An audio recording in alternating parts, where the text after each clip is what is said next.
l'actualité sur Sen TV Sénégal. Politique, people, éducation, sport, culture, art. Pour plus de merveilles,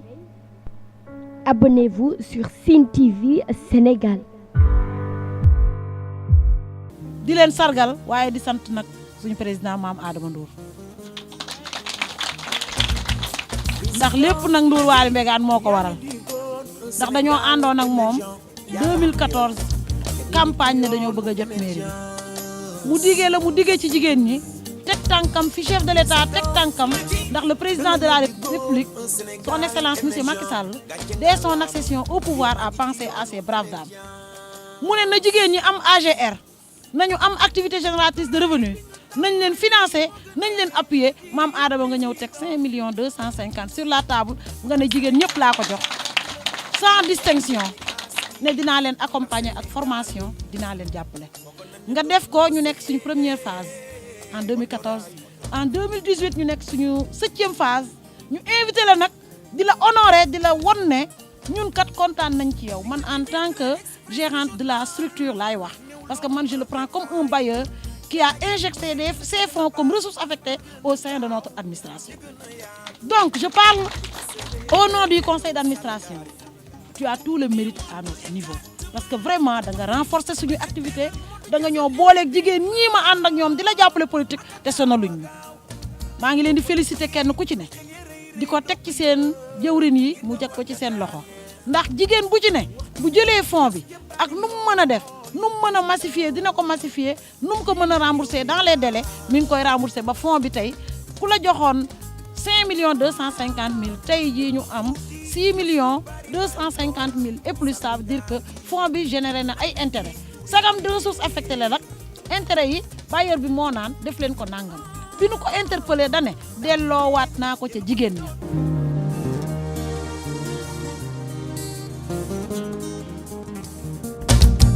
Président Macky yaa ñu digoon un Sénégal émergent jaaraama yow teg ñu ci yoonu émergence. Président Macky da nga ñu digoon un Sénégal émergent gàcce nga laama yow maa ngi ci yoonu émergence. Effectivement, aujourd'hui, d'abord, permettez-moi d'abord de féliciter les femmes de Fatick parce que nous avons octroyé un financement au départ qui était de 5 250 000 et depuis plus de 3 ans, 4 ans, elles sont là-dessus et elles remboursent régulièrement et aujourd'hui on est à 6 millions et quelques. En fait, ça je dirais c'est une surprise parce que d'habitude quand on fait des financements, souvent c'est dégressif. Mais heureusement pour ces braves femmes de Fatick, ils ont un financement qui progresse. Donc ça, on dit qu'elles travaillent bien et c'est des revenus qu'elles utilisent pour faire fonctionner leur foyer, c'est important. Et là, nous remercions Mme Sow, Seynabou Mbaye,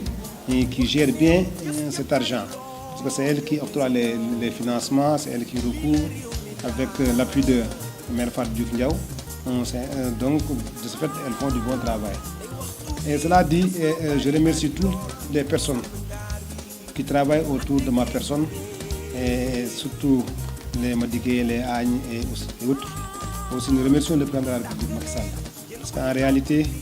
si nous pouvons aujourd'hui financer ces femmes, c'est grâce à lui et la première dame, Marième Faye Sall, qui nous appuie au niveau de Dakar, qui nous oriente. Et tout cela, c'est dans la politique du président. Et que cette année, on dit souvent que nous avons une année sociale. Donc c'est important pour les femmes. Bon, c'est un bon choix parce que aussi nous avons une dame qui travaille avec nous, qui s'appelle Mme Sow, qui fait un bon travail. De ce fait, on pourrait que faire de lui confier cet argent. Parce qu'on sait que si elle a cet argent avec elle, et qu'elle distribue ce financement aux femmes. Parce que aussi, il faut noter qu'au niveau des quartiers, il y a des relais. Chaque relais, ils sont tous ici présents, ils étaient tous ici présents, Donc elle fait du bon travail et que nous lui avons confié cet argent parce qu'on sait qu'elle va tout faire pour couvrir tout le financement octroyé aux femmes. Donc c'est une bonne chose et qu'elle ne nous a pas déçus. Nous avons plus de confiance en elle et à sa structure avec le SIN.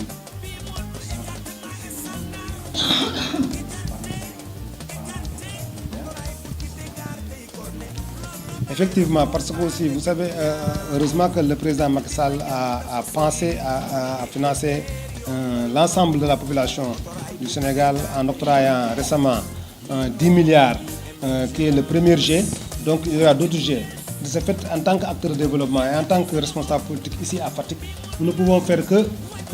essayer de voir avec les responsables de cette structure pour essayer d'avoir des financements pour Fatick. Certes, on a distribué des financements dans différentes localités, mais nous, à Fatick, on va en bénéficier et que aussi pour que ça puisse permettre aux jeunes, non seulement aux femmes, mais aux jeunes aussi d'avoir ce type de financement pour développer des activités génératrices de revenus. Gidi yo paax ko ya Adama kene i mbiya yo nuwa teen ka i ngeɗanana roog yaam i mbera no ngidim ko ka i mbaag no ngaj fo o yaalo xe a suta in no ndool te parce que we i yoonta a mbuga in lool to oxu leyona ye Adama rek jege sax in ret gar o layanga te fogaan Adama refa ndeɓangorongo mbaax oxa yaruna xa bugna wiin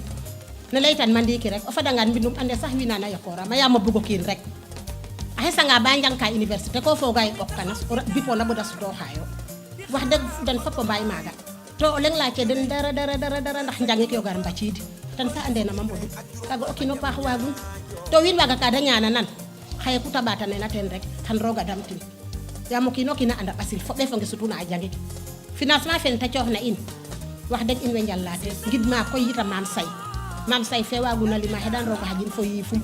bota waago moƴo ɗooka na xendana kinat yaam kene moom oxa waaguna yooɓe yooɓ ten tax comptable a jega njiriñ. ginnaaw ba ñu sante yàlla ñu julli ci yonent bi man Khady Yade Baye Fall Yaay Fall Adama Ndour maay wax ak yéen ci cadre jeune fille yi donc am na ñoo xamante ni mënoon nañu toog sax fii wax mais ma yëkkati ci seen kàddu waxal leen comme maa fi présenté wu comme les jeunes filles maam Adama Ndour ñuy santaat yàlla bu baax a baax ndaxte ñun tam dañuy ñaan yàlla fi nga xam ne foofu la suñu yaay yi toll dañuy ñaan yàlla raw leen ci barki Cheikh Ibra parce que gëm nañ ko ndax ki ñu àndal gëm na ko te fi mu teg tànkam ñun xam nañ ko fu wóor la ñun moom rek moo ñu yóbbu fi mu toll ni dawatuñu tàyyeetuñu fu mu ñu woo ñu wuyu ko ci cadre politique parce que xam nañ fi ñu jëm xam nañ ki ñu àndal maire yi bu ñu demee ba tollu fii ci seen jom la ci seen fulla la ci seen fayda la parce que ki ñu àndal dafa am fulla dafa am jom dafa am fayda ñun itam dañu ñëw bëgg a jaar ci tànk ñu jaar ñoom itam pour double leen ndaxte ñun itam ñun ñu ngi ñëw ay fan yu néew ñu ngi ñëw ñun itam am suñu xaalis bu takku macha allah xale yu ndaw ñëw toog liggéey ci Fatick bii moom la ñu bëgg ci cadre ci loxo maam Adama Ndour ñu ngi koy sant di ko gërëm. juddu rafetal yow walaay kenn bañu ko wax te xale yu baax leen na yow walaay kenn bañu ko wax te xale yu rafetal yow walaay kenn bañu ko wax te xale yu baax si mag ñi yow walaay kenn bañu ko wax te xale yu baax si mag ñi yow walaay kenn bañu ko wax te xale yu baax si mag ñi yow walaay kenn bañu ko. Regardez SIN TV au Sénégal, le frère. SIN TV Sénégal. SIN TV Sénégal. SIN TV Sénégal, meilleure télé. C'est la France qui vous le dit. Assalamualaikum mbokk Sénégal wóoratul bañ a seetaan SIN TV man la Michel Perlo from Moscou mooy Pass My Dream SIN TV ñoo ngi seetaan SIN TV. Bonjour, je suis Adam, chers téléspectateurs. Moi, personnellement, je vous conseille de regarder SIN TV au Sénégal.